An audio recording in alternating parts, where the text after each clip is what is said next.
결국 우리나라는 처음에는 이 성경을 어떻게 볼 것이냐, 그 다음에 종말론을 어떻게 볼 것이냐 하는 입장에서 우리나라의 그 근본주의가 시작이 되는데, 근본주의가 거기서만 멈추지 않고요. 그게 이제 한국 교회를 형성하게 되니까 그러면서 동시에 이 근본주의가 우리나라에 들어와서 유포되는 혹은 확산되는 과정이 세계적으로는 세계 1차 대전, 2차 대전을 겪게 되고 그다음에 냉전을 겪게 되고요.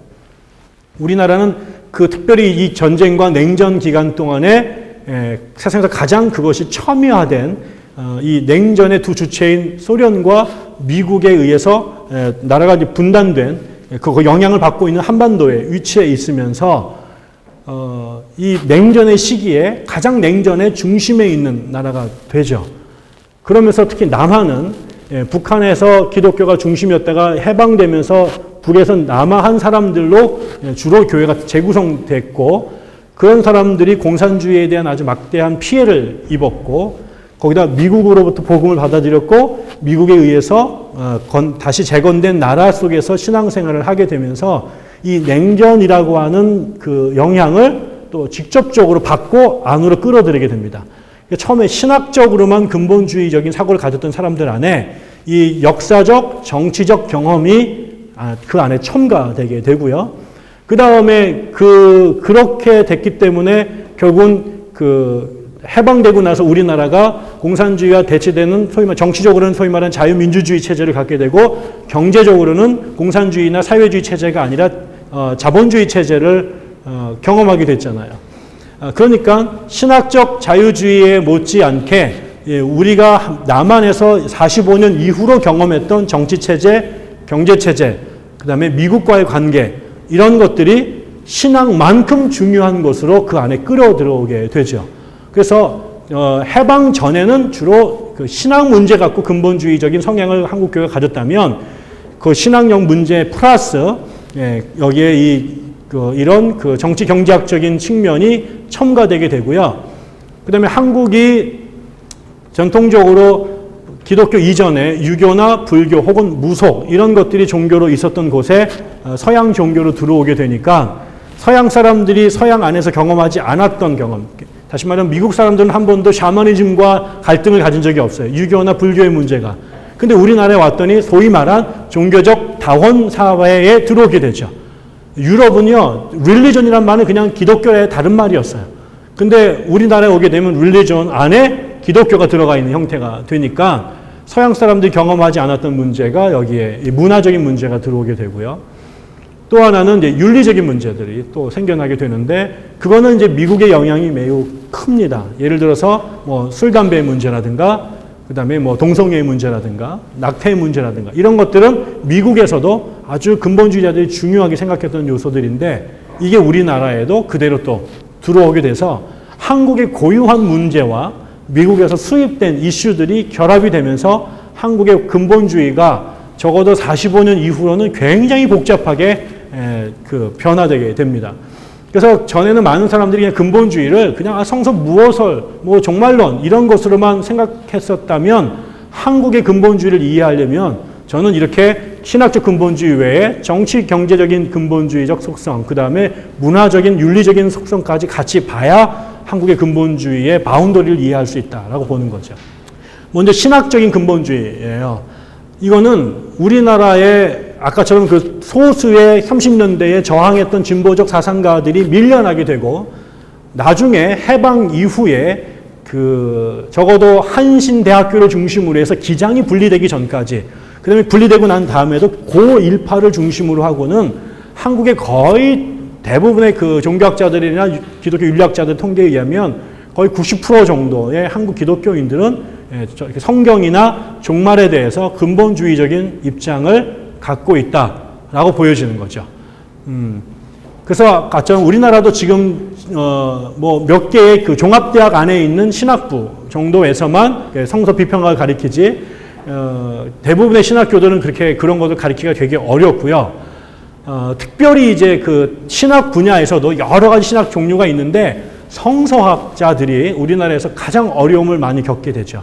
우리나라는 어느 정도냐면, 외국에서 공부를 하게 되면 외국은 거의 우리가 적어도 박사 과정을 할 수 있는 학교들 중에서 성서 비평학을 가리키지 않는 학교들은 거의 없어요.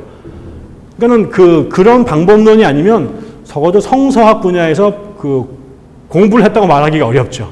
그런데 우리나라에 들어와서는 절대로 그런 이야기를 하면 안 된다는 거예요.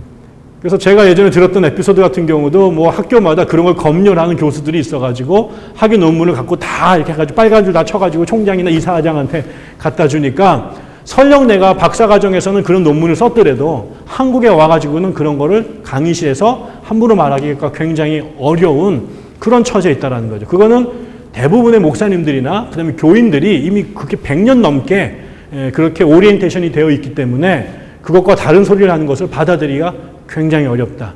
그래서 여전히 우리는 이 근본주의적인 성경 읽기를 그대로 하고 있는 것이 대부분이고 신학교에서도 우리나라에서는 이런 얘기를 하면 안 되는구나.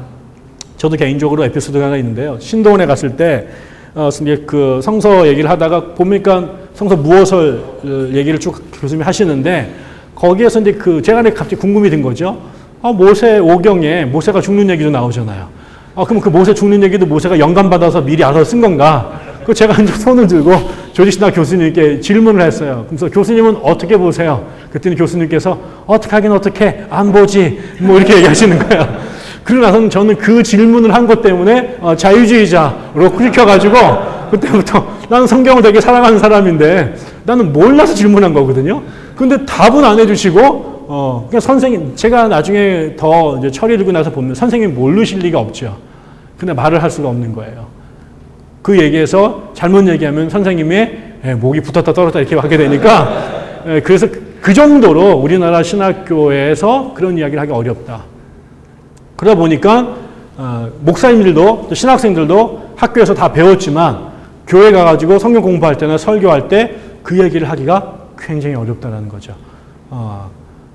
이런 면에서 지금 한국 기독교의 역사가 130년이 지났지만 성경 자체에 대해서는 대부분의 교단들이 아직 교단 헌법에 그 성경을 1.2획도 틀림없는 하나님 말씀으로 규정하는 것과 유사한 내용의 이것부터 먼저 전제하고 신학 교육도 그렇게 커리큘럼을 짜고 있고 비평학을 얘기를 할 때는 굉장히 이게 여러 가지 설정을 안전장치를 해놓고 말을 해야 이게 가능한 시대가 되고 있다. 그래서 저는 우리나라는 여전히 대체적으로는 성서에 대한 성서관에 있어서는 근본주의적 전통을 유지하고 있다라고 보여주는 것이고요. 종말론도 마찬가지입니다.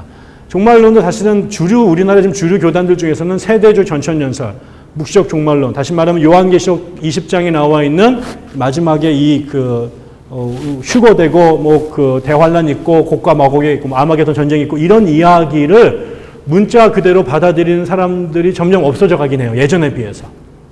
그런데도 아직도 대부분의 교회에서는 이런 식의 종말에 대한 이해가 상당히 대중적으로 유포되어 있죠.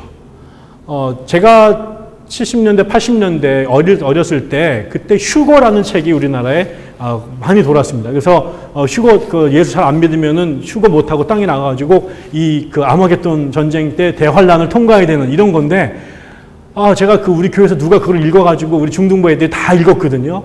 제가 그때부터 한 몇 달 동안 밤마다 휴거에서 떨어져가지고 폭풍과 이 폭탄지를 해내고 다니는 꿈을 제가 계속 꿨던 기억이 나요. 그리고 나서 그런 분들이 이제 굉장히 이게 강성해서 우리가 90년대, 91년인가요?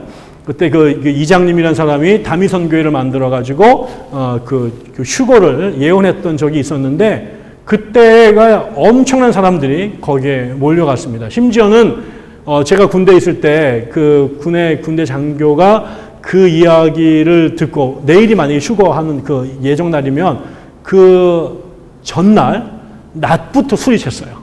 술이 채가지고 와가지고 저한테 막 화를 내면서 내일 휴거가 안 이루어지면 배동만 너 나한테 죽어. 나는 이장님 파가 아닌데 이 사람이 기독교인이 아닌데요. 쫀 거예요. 그 이야기를. 그래서 혹시나 내일 휴거가 잘 때 휴거를 못 받으면 자기가 어떻게 될까. 그래서 군대에서 대낮부터 술이 채가지고 그 시기를 견디지 못한 거 봤어요. 근데 그 다음날 휴거가 안 일어났잖아요. 아침에 멀쩡해져가 문을 열면서 야, 나 멀쩡해! 이러면서 들어오는 거예요. 그래서 막 휴거가 아니라 되게 좋아하더라고요.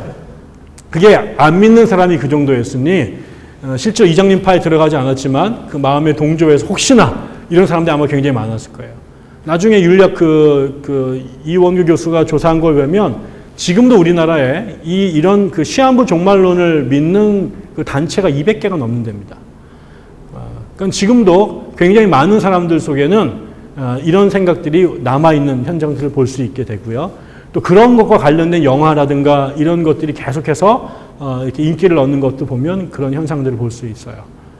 이거의 연장선상에서 우리가 또 어떤 것을 볼 수 있냐면 타 종교나 타 문화에 대한 생각들인데 특별히 이제 그 타 종교, 우리가 종교 다원주의라고 하는 것에 대한 입장들입니다. 우리는 이 성경에 근거해서 하나님만이 유일하신 분이고 기독교만이 구원을 갖고 있다는 생각들을 철저하게 심어줬고 그래서 우리나라가 다종교 사회임에도 불구하고 이 타 종교들과 가장 협력하지 못하는 그래서 한국에서 가장 타 종교에 대해서 배타적인 생각을 갖고 있는 종교가 뭐냐? 그럼 그거는 개신교. 개신교 중에서도 압도적으로 보수적 성향의 교회들은 타 종교에 대해서 구원이 없다라고 하는 생각들을 갖게 되고 그래서 타 종교들과 이렇게 협력해서 무슨 에큐메니칼적인 활동하는 것에 대해서 굉장히 부정적인 생각들을 갖게 되는 거죠. 우리가 몇 년 전에 그 WCC 한국 총회를 강하게 반대했던 그 이유도 결국 그 WCC가 종교 다원주의적 성향을 갖고 있다라고 하는 것 때문에 그걸 못 받아들인 거잖아요.